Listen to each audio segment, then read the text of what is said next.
I have opportunity to ask a couple questions, but I have a question for you. Could you talk about gender dysphoria and people who struggle with transgenderism? Yes. Okay. Yes. Is it the same principle you talked about those who have same-sex attraction? Largely, but with very significant differences. Okay, first of all, transgender is an umbrella term for many different things. We used to refer to people who felt they were in the wrong body, a man who thought he was a woman or a woman who thought she was a man, as transsexual.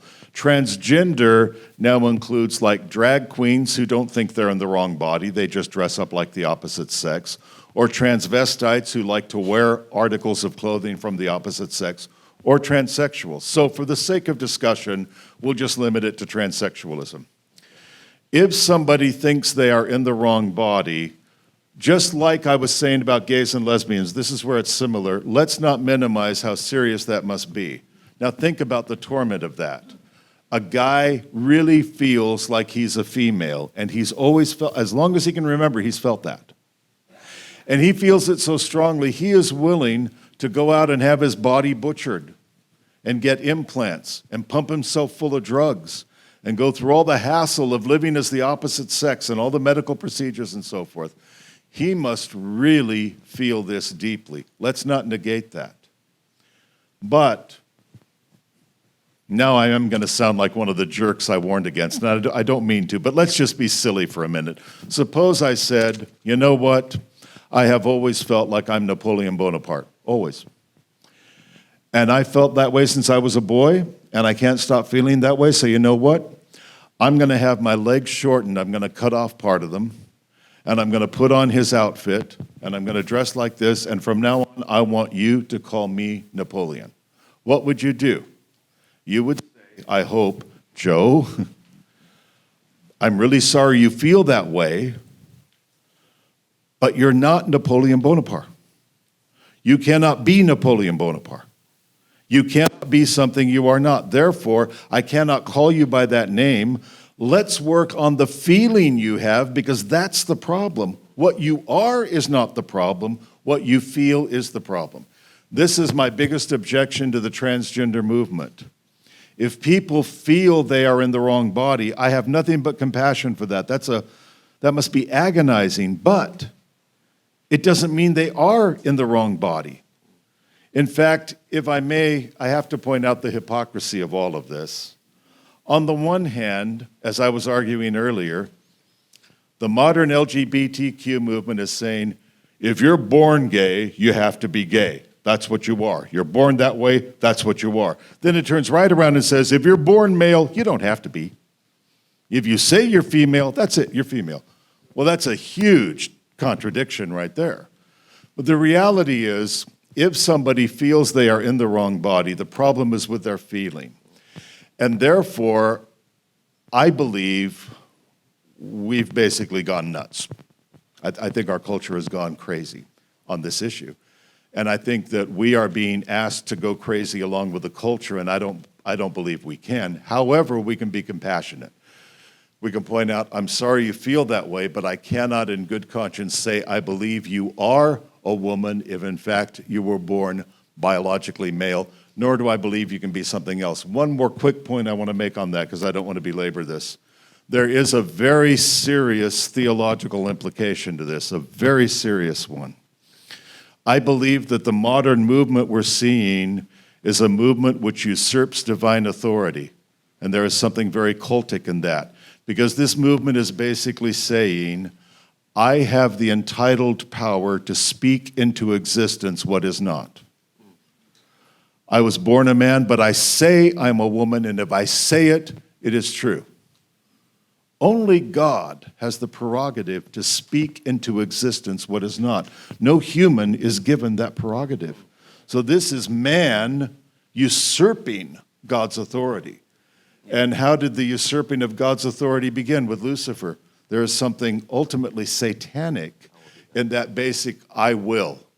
I will be like God, and I will take on divine prerogatives. So for all these reasons, I consider the movement not only to be unrealistic, but actually very dangerous at a spiritual and a social level. Well, that's really good insight, Joe. I mean, this is a whole different topic, but when you talk about that, it's in our churches, that whole witchcraft, demonic practices of naming and claiming it. Yeah, exactly. You know, the It prosperity harkens to gospel, that. Yes, which is so exactly. demonic, Yeah. and we have embraced it in the church, and it's killing our churches today. Yeah. But you know, when you talk about transgenderism and transsexuality, young people, you understand the confusion of that, right? So for example, if you're a guy, okay, and you've claimed yourself to be a girl, why don't you join the girls' sports team and just dominate? Come on. Why not? Right? And think about that, okay?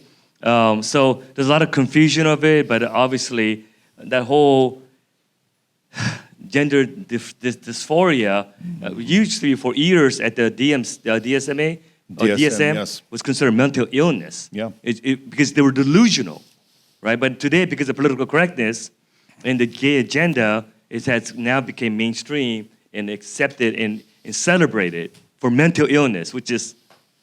There is a redemptive side to all of that, though. If you're ever interested, just Google in the term sex change regret.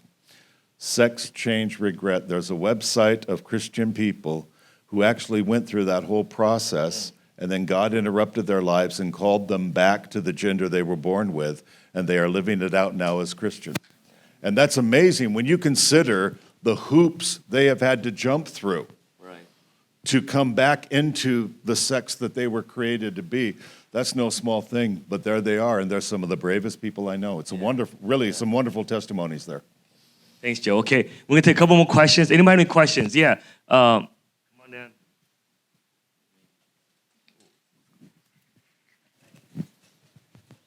It's quite related to the second to the last point that you raised. So how do we respond? So I think there are people who suggest that, who also hold the secular worldview and suggest that the marriage has evolved, just as human civilizations from primitive society to ancient culture to contemporary society has evolved. Marriage also has evolved, and then they hold a secular worldview, and they oppose the promotion of the traditional marriages nowadays. So as Christians who hold the traditional values of marriage and the institutional marriage on the theological grounds, how do we respond to those people who do not share the same worldview? So on a social and a legal manner. Yeah, it's a good point. Well, first of all, not all evolution is good, not all progress is good. I agree that marriage has evolved. And sometimes I'm glad for that evolution. I'm glad it's evolved, for example, in the sense that women are not considered the property of their husbands. I'm glad marriage evolved. I'm glad marriage evolved to the point where men did not feel free to have a wife and a mistress and a courtesan. I'm glad for that. So there are a lot of ways. I'm even glad marriage evolved out of Old Testament times when some of our fine patriarchs would have a ton of wives and, you know, marriage evolved. Good. A lot of evolution is good, a lot of progress is good. But we don't ever want to assume that because something evolved, that means it's an improvement. That is not true. That's why I objected to our president, our former president, who said about 8 years ago, my views on marriage have evolved. The idea being if it's an evolution, it must be towards a good thing. No, you can make progress towards a cliff, or you can make progress towards a desired goal. So all progress is not good, all evolution is not good. That's one point. The other point I would make is there's a safety factor to this, and there is a stability factor to this. I believe that there is safety in the monogamous union, safety for the family and safety for the couple, and thereby there is a stabilizing influence on society that the male-male or female-female union cannot provide. And for those reasons, I believe it is in society's best interest to recognize and honor the traditional definition of marriage. And I recognize, too, that largely we've lost that social battle. My take on it, for what it's worth, is that we fought against gay marriage, but we didn't do such a bang-up job protecting our own marriages. So plenty of heterosexuals didn't take their wedding vows seriously. Played around all the time. Plenty of married men were looking at porn. Plenty of married men and women physically abused their husbands. I mean, so even in the church, there was a lot of excitement about fighting gay marriage, but not enough of excitement about taking our own marriages seriously enough. And I think the culture looked at that and said, you don't know what you're talking about. So I think we lost that battle, not completely, but largely through unfaithfulness on our own end. And I think one of the most subversive things you and I can do, seriously, as husbands and wives and parents, one of the most subversive things we can do, let's take our families seriously.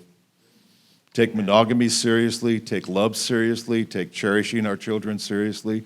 The better parents and husbands and wives and fathers and mothers we are, the more we strike a blow against the lies of the culture, because if we can live out an ethic that works, then we can point to that and say, this looks better, doesn't it? You see? Amen. But we have Amen. to be able to say that with integrity. Yeah, thank you, Joe. One more question. Anybody have a question? Somebody? Oh. So recently I had a high school friend who I haven't met up in a while, and he recently came out of the closet to his parents and declared himself as gay. His parents responded by kicking him out of the house, actually, and I was ever wondering, ideally as parents and future parents, we don't ever want to be put into a situation where we have to deal with that, but realistically, if we are put in that situation, how should we as future parents handle that situation when our kids tell us that they're gay or lesbian? Well, I'm incredibly sorry to hear about any parents kicking a kid out just because the kid came out of the closet. That makes no sense to me. Now, in all fairness, I just want to point this out. There are times people say, my parents kicked me out, when in fact the parents said, we don't approve of that, so we won't allow it in the house, but you are welcome here. And they take that as being kicked out. But there are plenty of other times that Christian parents do.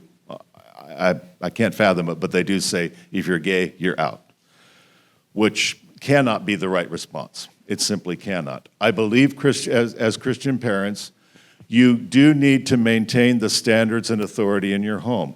This is a Christian home. Within the walls of this home, we will honor God and godly principles. If you are a minor, we will exert authority over who you have relationships with. We will scrutinize your friendships and your activities and your computer use and your cell phone. We will do all of that without apology. But we won't tell you what you can think or feel because that's beyond our scope, but we will exercise authority over your behavior. If you are an adult living in our home, we will still exercise authority over behavior within the home. You as an adult are a free will agent. But I hope that you will talk to us about your sexuality, your spirituality, how you arrive at truth. And one of the best things I think parents can do if they have a loved one come out to them is say, help me understand what this has been like for you. Help me understand how you reached the point of believing this is okay. Help me understand what your intentions are. That's a good starting point. But again, the only reason I can see for parents ever telling a kid, well, you need to leave then, is that the kid is just saying, I will live within your home exactly as I want and do exactly as I want, and there's nothing you can do about it. Well, then I would say I think you're in the wrong place. But other than that, I cannot see throwing kids out because they're gay. Yeah. That cannot be right. Thanks, Joe. Appreciate that. By the way, how old is your friend? How old was he? 21. Okay, he should leave the home. No, he's an adult. I don't understand grown kids who are 18 above, right, still want to live under the parents' benefits of free child, free laundry, and then, and not abide to their parents' conviction. So, if you're talking about 16-year-old, yeah, that's something that parents should try to work with their child to help them to come to the truth. But they're 20 years old, time to go get a job and move out. Right? He's an adult, right? Okay. All right. Thanks, everyone.